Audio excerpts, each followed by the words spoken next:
भारत की लगभग 54.6% आबादी कृषि में लगी हुई है, जिसका योगदान भारत के जीडीपी में मात्र 18.2% है। इससे ये पता चलता है कि जिसे हम डेमोग्राफिक डिविडेंड बोलते हैं, वो तो कृषि में मर रही है। भारत की कृषि का ये हाल देखकर मैं अमेरिका और चीन जैसे देशों का कृषि व्यवस्था पढ़ना शुरू किया, और फिर ऐसे ऐसे आंकड़े मुझे मिले कि मैं चौंक गया।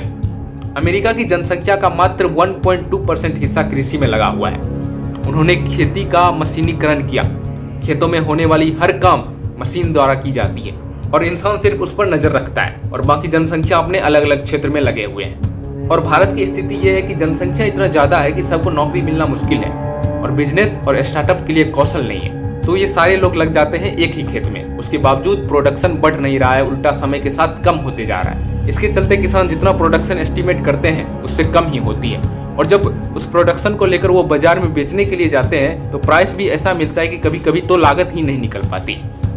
इससे किसान हतोत्साहित हो जाते हैं। एक कहावत है कि कीमतें तो खूब बढ़ गई खेतों में धान की, लेकिन विदा ना हो सकी बेटी किसान की।